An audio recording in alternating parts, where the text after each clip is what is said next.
பற்றியவர்கள் அந்த குருகுல மைந்தர்களுக்கு குருவாக நின்று அங்கே தலை திறந்த மாணவனாக என்னை தேர்ந்தெடுத்து என்னொருமை குரு துரோணாச்சாரியார் மாதா பிதா குரு தெய்வம் நாலாவது அங்கில் தான் தெய்வம். ஆமாங்க. ஆதலால் ஆமா அன்னை தந்தையே தெய்வமனே தெய்வம் என்று என் குருவை நான் மாபெரும் கடவுள் என்று யாம் வழிபட்டு வருகிறேன். அவரால் அல்லவோ ஆமாங்க ஓர் சமயத்தில் என்னவருக்கு அறுவை செய்ய என்று இருக்கின்றேன். ஆமா ராட்சத முதலிடத்தில் இருந்து அங்கே அன்னவரவு மரணத்திற்கு போராடி கொண்டிருக்கிறார். என்னையும் சீக்காய்ப்படையும் எடுத்து வர சென்ற நான் இது நேரமாகிவிட்டது. ஆமாங்க. அங்கே தூரத்து பார்வைகளை பார்த்தார்.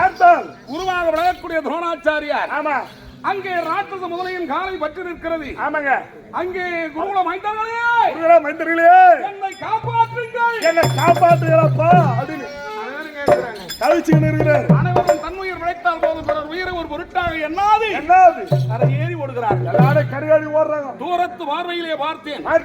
என் குருவாக விளங்கும் துரோணாச்சாரியார் ஆமா மரணத்திற்கு போராடி கொண்டிருப்பார் அறிந்து அங்கே என்னையும் சீக்காய்ப்படி குரு கர்த்தனா அதை கீழ் வைக்கப்படாது. ஒரு மந்திரத்தை சொல்லி மேலே தட்டி விட்டேன். ஆவாளத்தை நோக்கி சென்று அது வருவதற்குள்ளாக மேல போய் வரதுக்குள்ள அம்பாது இருக்கும் அம்பை எடுத்து ஒரு கிளை விடுத்து முதலையின் உடல் பிளந்தேன். ஆமா முதலை சாவச்சிங்க. ஆமாங்க. உடனே கரத்தை தாங்கி என்னை சீக்காய்ப்படி ஆமா ஆபத்து இல்லை என சொல்லி அவருக்கு ஆதரவும் தேர்தலும் சொல்லி அங்கே என்னை பார்த்தார்.